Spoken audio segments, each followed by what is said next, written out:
చేస్తున్నాను. ఎందుకంటే ఒక మంచి ప్రతిభ ఉన్న వ్యక్తులను గుర్తించి కేంద్రం వాళ్ళకి పద్మ పురస్కారాలు ఇవ్వడం ఒక ఎత్తు అయితే,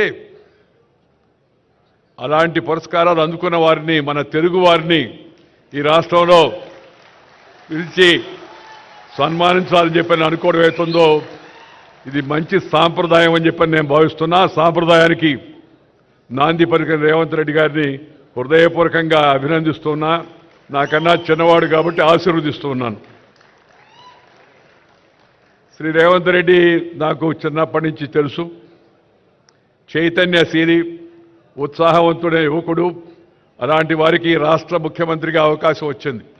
ఆయన హయాంలో మరిన్ని మంచి పనులు జరగాలని, తెలంగాణ యొక్క సర్వతోముఖ అభివృద్ధికి ఆయన పూర్తిగా కృషి చేస్తారని నమ్మకం నాకుంది. దానికి ప్రజల యొక్క ఆశీస్సులు కూడా ఉంటాయని చెప్పని నేను భావిస్తూ ఉన్నాను. ఈరోజు ఈ పద్మ అవార్డులు ఇచ్చిన వాళ్ళని మీరు గమనించండి. మనం చిన్నప్పటి నుంచి చూస్తూ ఉన్నాం పద్మ అవార్డులు. కానీ ఇలాంటి పరిస్థితి ఇంతకుముందు పెద్దగా రాలా మనకి. పద్మ విభూషణ్ వచ్చిన వాళ్ళ గురించి నేను మాట్లాడడం లేదు. పద్మ అవార్డులు వచ్చిన వాళ్ళు ఎవరుతున్నారో వాళ్ళ గురించి. ఎందుకంటే మట్టిలో మాణిక్యాలను ఆ వాసన పట్టి గుర్తించి బయటకు తీసినట్టుగా ఈ మహానుభావులను, మహా వ్యక్తులను కేంద్ర ప్రభుత్వం నరేంద్ర మోడీ గారు వారికి గుర్తించి పద్మ అవార్డులు ఇవ్వడం ఒక కొత్త సాంప్రదాయం. ఏంటంటే రికగ్నైజింగ్ ది అన్రికగ్నైజ్డ్, గుర్తింపు పొందని యొక్క వ్యక్తులకు గుర్తింపునివ్వడం అనే కార్యక్రమం కింద ఈ మంచి సాంప్రదాయాన్ని చేపట్టారు.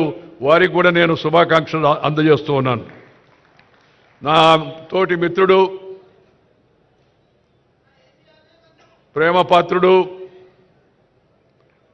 శ్రీ చిరంజీవి గారికి పద్మ విభూషణ్ లభించినందుకు నా సరసన నాకు ఎంతో సంతోషంగా ఉంది.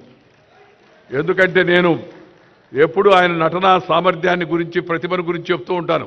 గతంలో కూడా చెప్పాను. మీ సౌకర్యార్థం మళ్ళా కూడా చెప్తూ ఉన్నాను. తెలుగు కళామ తల్లికి 2 కళ్ళు స్వర్గీయ నందమూరి తారక రామారావు గారు, అలాగే అక్కినేని నాగేశ్వరరావు గారు.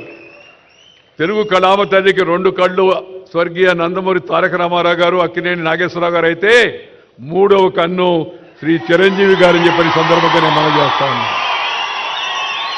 ఈ విషయం నేను ఇవాళ చెప్పడం లేదు, ఆయనకు అవార్డు లభించింది కాబట్టి. చాలా కాలం కింద విజయవాడలో ఈ విషయాన్ని చెప్పాను. ఎందుకంటే ఆయనలో ఉన్న ప్రతిభను నేను గుర్తించాను కాబట్టి, నాకు నచ్చింది కాబట్టి, జనం మెచ్చింది కాబట్టి ఆ విషయాన్ని చెప్పడం జరిగింది. ఎందుకంటే మరి తన నటనా కౌశల్యం ద్వారా ప్రజానికాన్ని రంజింప చేయడం, దానికోసం నిరంతరం శ్రమిస్తూ ఉండడం ఒక ఎత్తు అయితే, ఆ నటనలో కొన్ని ప్రమాణాలు పాటించి అసభ్యతకు, అశ్లీలతకు, హింసకు పెద్దగా తావివ్వకుండా నటన కొనసాగించడం అవుతుందో చిన్న విషయం కాదు. ఆ విషయంలో చిరంజీవి గారిని ఇతరులు కూడా ఆదర్శంగా తీసుకోవాల్సిన అవసరం ఎంతో ఉంది.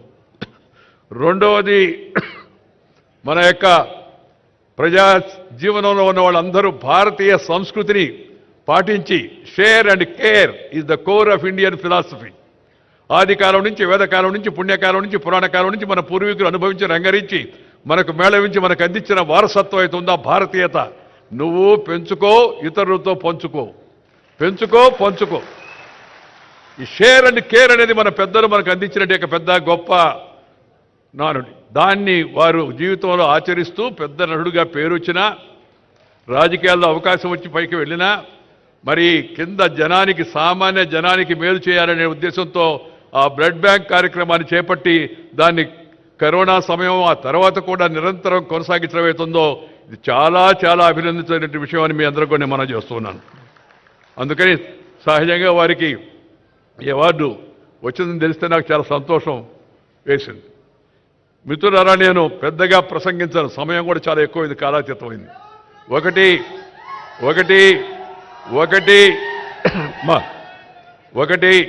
ఒకటి ముఖ్యమంత్రి గారిని నేను అభినందించాను. ఇందాక కేంద్ర ప్రభుత్వాన్ని అభినందించాను. ఈ పద్మ అవార్డు వాడు ఇచ్చిన అందరిని అభినందించాను. జీవితంలో పట్టుదల ఉంటే, కృషి ఉంటే ప్రతి ఒక్కరు కూడా ఉన్నత శిఖరాలకు చేరుకోవచ్చు అనేది ఈ అందరి యొక్క జీవితాల గురించి మనం కొత్త యువతరం, నవతరం తెలుసుకోవాల్సిన విషయాన్ని మీ అందరికి కూడా మనం చేస్తూ ఉన్నాను.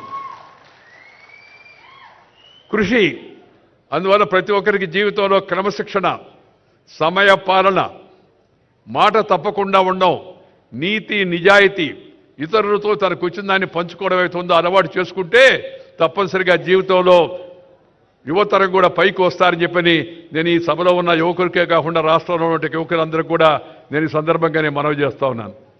అలాంటి అవకాశం వస్తుందంటే ప్రయత్నం చేస్తే వస్తుంది. మనం ఇష్టపడిన పనిని కష్టపడి చేస్తే నష్టపడేది లేదు అనేది నా యొక్క భావన. ఇష్టపడిన పనిని కష్టపడి చేస్తే నష్టపడేది లేదని. ఈ వయసులో కూడా ఇలా ఉత్సాహంగా ఉండి ఇంత ఉరకరెత్తిచ్చేట్టుగా నటన చేయడం అంటే చిన్న విషయంగా, దాని వెనక ఎంత శ్రమ ఉందో, రోజు ఎంత బాధలు పడుతుంటారో, ఎంత ఇబ్బంది పడుతూ ఉంటారో నటులు మనం అర్థం చేసుకోవచ్చు. బట్ శ్రమ, ఆ శ్రమ అది ఇష్టపడిన శ్రమ. ఇష్టపడిన శ్రమని కష్టపడి చేస్తే నష్టపడేది లేదు, మంచి గుర్తింపు వస్తుందని దానికి వారి యొక్క జీవితం కూడా ఒక ఉదాహరణ అని చెప్పని సందర్భంగా నేను మనవి చేస్తా ఉన్నాను. ప్రజా జీవనంలో ఉన్న వ్యక్తులు కొన్ని విలువలు పాటించాలా. ఇందాక వారు చెప్పారు కదా, సాంప్రదాయాలు పాటించాలా. నేను ఈ వేదిక సందర్భంగా అందరికీ కూడా కోరేది ఏంటంటే, జీవితంలో మనకందరికీ అవకాశం రాదు, వచ్చిన అవకాశాన్ని మంచిగా ఉపయోగించి కొన్ని ప్రమాణాలు నెలకొల్పండి, కొన్ని విలువలు కాపాడండి. ఈ మధ్యకాలంలో అసెంబ్లీలలో, పార్లమెంట్లో వివిధ స్థాయిల్లో జరుగుతుంటే గలాటాలు ప్రజల్లో చాలా ఆందోళన కలిగిస్తూ ఉన్నాయి. One way it is demoralising the people. Keeping that in mind, one must correct himself and herself. ప్రతి ఒక్కరు కూడా తమ జీవితాన్ని సరిదిద్దుకునే ప్రయత్నం చేయాల్సిన అవసరం ఎంత ఉంది. అవసరమైన వాళ్ళందరూ ప్రజాప్రతినిధులు అంటే ఆ ఎంపీలు. నేను చైర్మన్గా ఉన్నాను రాజ్యసభకి 5 ఏళ్ల పాటు, అంతకుముందు మంత్రిగా ఉన్నాను పార్లమెంటరీ అఫైర్స్, అలాగే ఇతర మంత్రిత్వ శాఖల్లో ఉన్నాను, చూశాను. ప్రతిపక్షంలో ఉన్నాను, అధికార పక్షంలోకి ఉన్నాను.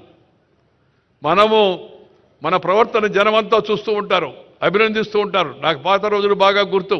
నేను యువకుడిగా అసెంబ్లీకి వచ్చినప్పుడు నేను జైపాల్ రెడ్డి గారు మాట్లాడుతూ ఉంటే రాష్ట్రంలో ప్రతి ఒక్కరు కూడా సాయంత్రం 6 గంటల 15 నిమిషాలకి రేడియో పెట్టుకునేవాళ్ళు. అప్పుడు టీవీలు లేవు. విందాము ఏం చెప్పారు వీళ్ళని. నువ్వు కష్టపడితే, మంచిగా జనం కోసం పనిచేస్తే నీ మంచి ప్రవర్తన